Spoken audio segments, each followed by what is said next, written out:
What's up, guys? Welcome back to Rick Scale RC. I hope everyone's having a good day. So, as you guys have just seen, I've been making a lot of progress on the Brute. First started by, cutting out the interior and the floor, moved on to cutting off the rocker panel lips they had here, and getting the original fenders cut off, and just basically trying to get the body down to the shell that I needed, to get started on the build.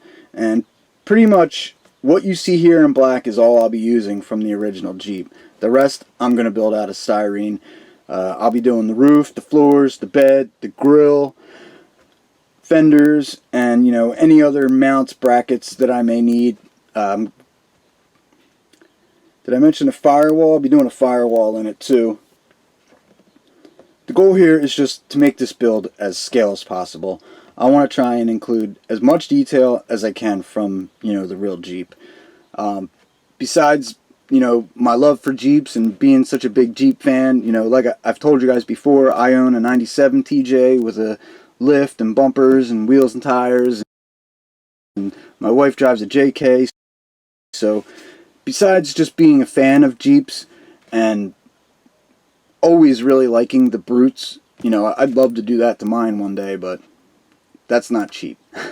But besides that, besides all that stuff, the inspiration for this build really comes from a very talented builder by the name of Dion, who also has an online store for like scale engines and accessories. It's called Scale Design by MRCommaD, and I'll include a link so you guys can go check that out in the description.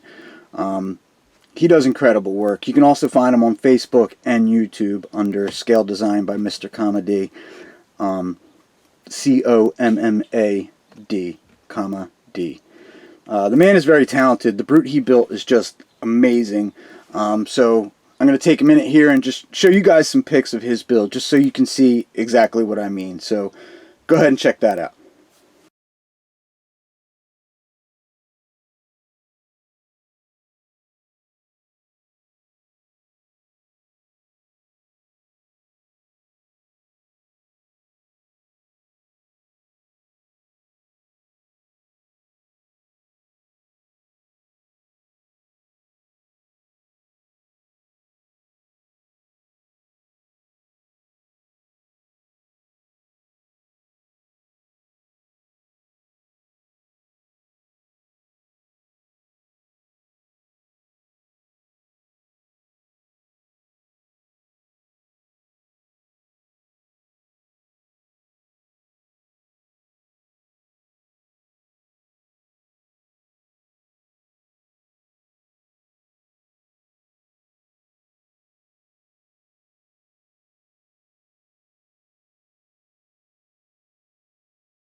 pretty impressive, right?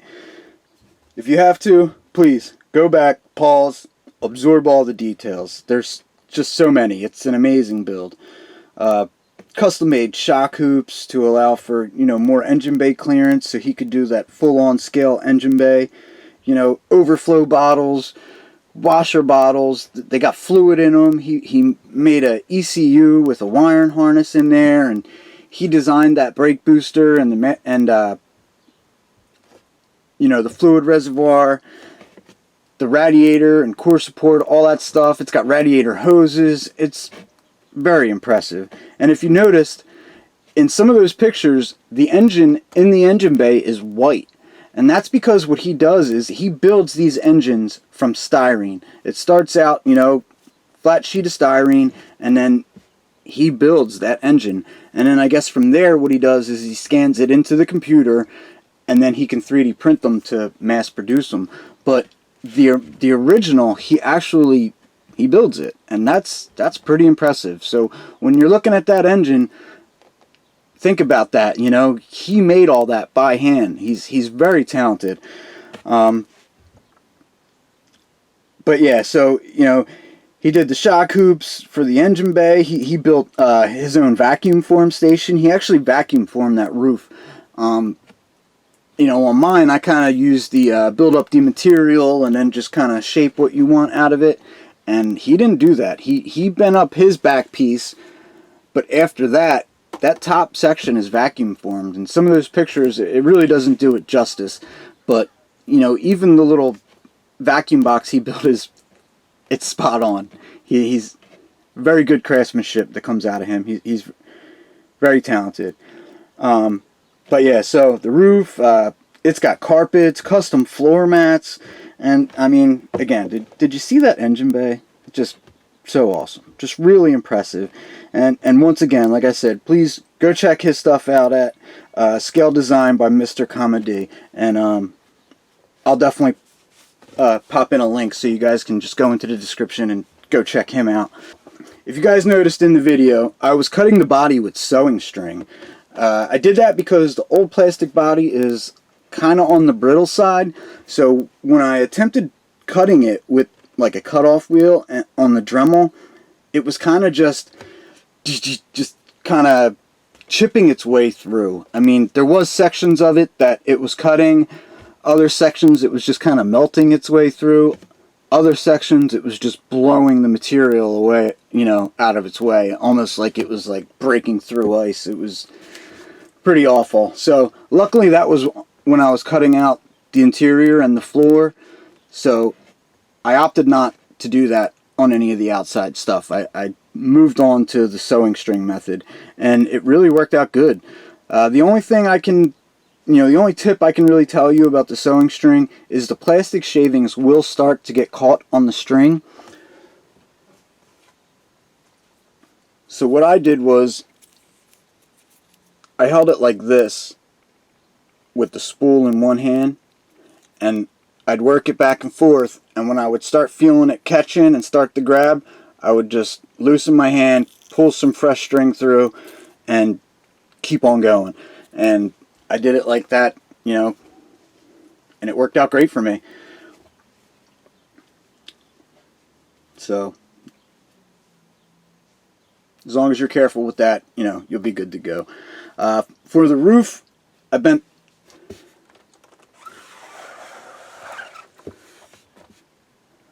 this back section first.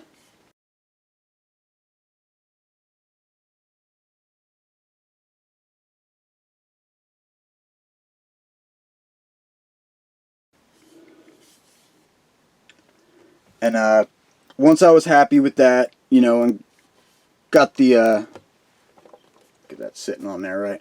Once I got these curves right, the little radius here, once I was happy with that and got everything mating and looking good, I moved on to a section, this section here.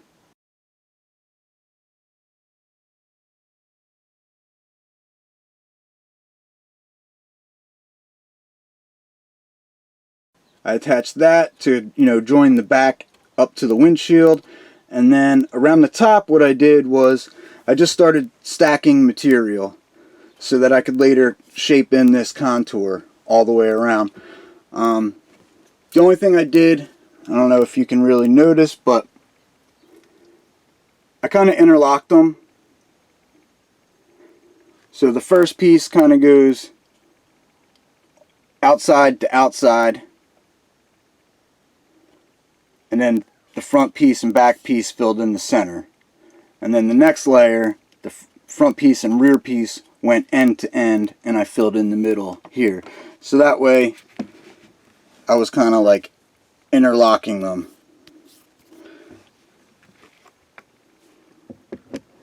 And basically it was just a thought, you know, an idea I had to make sure I got all the material in there nice and solid, so that when I filed and shaped the contour, I wouldn't have any gaps or any issues like that.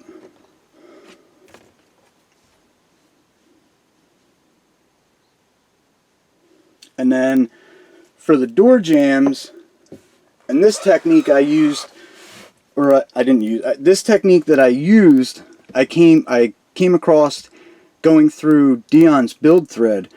I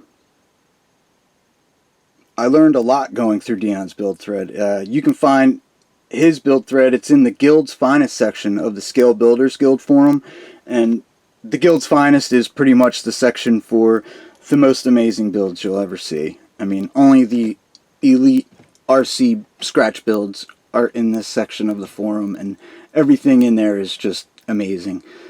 So, I mean, it's well deserved. The Brute definitely belongs there.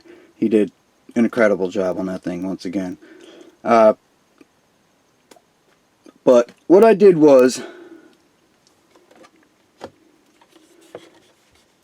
after I cut out this shape and got this contour and matched the door jamb, what I did was I just duplicated it. I made another piece with the same, you know, shape, and then I just glued it to the back side with like about 1/8 of an inch overhang. And then from there,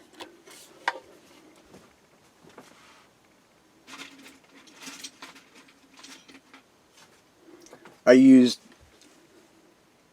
these are styrene strips too. I don't know if you can see, but they're like a half moon shape, half circle. But what that does is then I just go in there and lay that in that groove, and it gives you, it really finishes off the door jamb, kind of gives you your drip edge that would go all the way around the door jamb.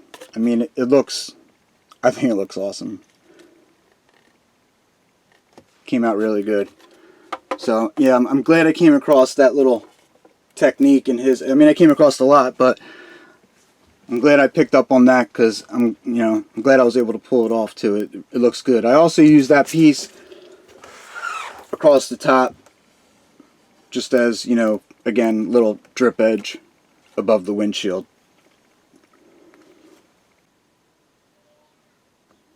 And then from the roof, I moved on to getting the grill done. The original grill that was in it was cracked straight through. It was missing a chunk over here and missing another piece over here, so it wasn't going to work. So that's the grill I made for it. It still needs some work. The front of the TJ grill has a little bit of a contour, so I'm going to add some more there to build up the material, but we'll get there. Slowly but surely making progress. And then I'm waiting on some parts. I'm going to do a forward motor setup in it, attached to a 5-to-1 gear reduction unit, and I'm going to try that out with a 27 turn motor. Again, you know, I'm still fairly new to the hobby, so I caught a lot of slack on the extra speed build. Everybody in the comments kind of told me I did it wrong. I should have put a forward motor mount setup in that, and yeah, I probably should have, but at the time, you know, it just wasn't in the cards. So I did what I could, and I made it work. But on this one, we're going to do the forward motor setup with the gear reduction unit, and then I'm getting a scale transfer case for it. It's a really cool transfer case. It looks like a real transfer case. It's going to be real nice. It's going to look cool under there. So once that stuff comes in, I'm going to get started on, I'm going to put a firewall in it, and we'll do the trans tunnel and the floors and all that good stuff. And I have seats for it, and I have the dash just kind of hot glued in there just for looks.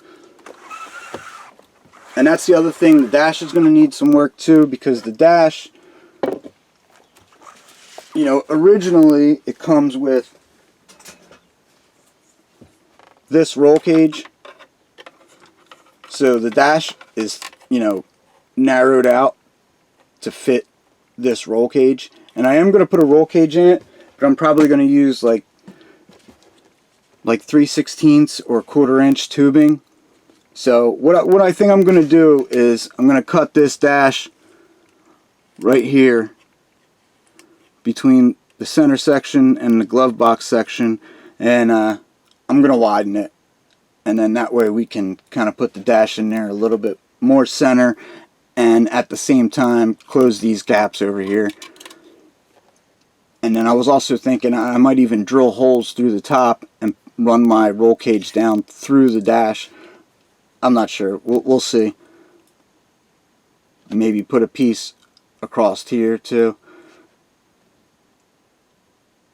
But we'll see when we get there. Still lots to do. Right now I'm just kind of messing around with some fender ideas. And I also have my buddy RC Voodoo. He's printing me out a cantilever system, so we're going to do a cantilever shock system in the back to flatten out the frame rails so I can put a full bed in it. So I'm real excited about that. Voodoo's the man. He's been a lifesaver on a lot of this stuff and helping me out 3D printing some parts for me, which is super cool. I really appreciate that. And I think that's about it, guys. I just wanted to give you guys a heads up and an update on what's going on with this thing. And I'll tell you too, I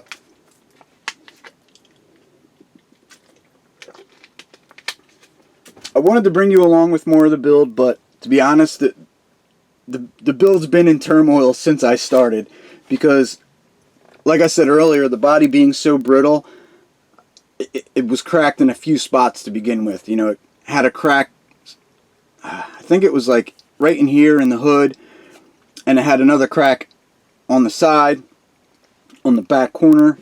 It was actually right in the wheel well. So luckily I cut that out. I wasn't using that section anyway, so that was good. And then I fixed this, but then while cutting out the interior, I got another crack through here, and then also like the same spot on the other side.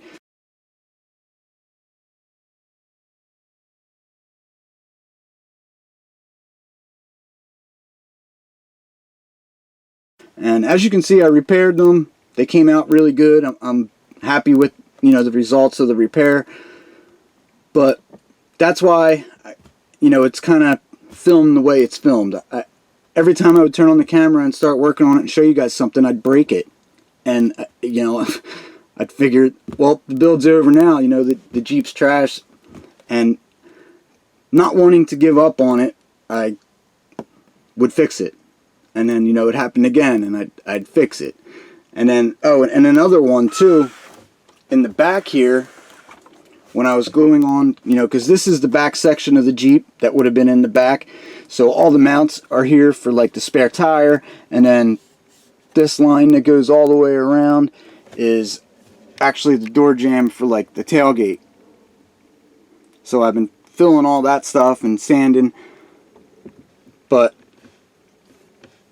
while attaching this back section to the front section, it also cracked right in where the jam is. So that had to be fixed. It was like every time I got a few steps ahead, it was a few steps back because it would break.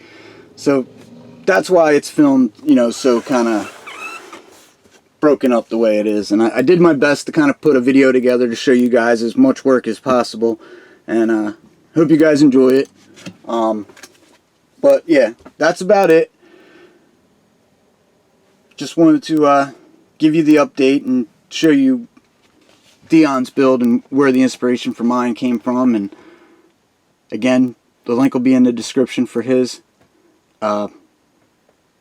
online store, so make sure you guys go check that out. And that's all. I appreciate you guys sticking with me. I know I haven't had many new videos recently. Just been busy. Life's been busy. Fell out of my groove a little bit, but I'm gonna try to get back into it and start getting videos out regularly. So thanks for sticking with me, and thanks for all the new subscribers. I really appreciate that too, as always. It's awesome, man. I love seeing it. It's cool opening up the feed every day and seeing a couple new subscribers. It's really cool. So we'll try to get back on it for you guys. Start, holding up my end of the deal. But that's all, guys. Take care. Have a good one. Thanks for tuning in. I'll see you guys on the next video. Take care.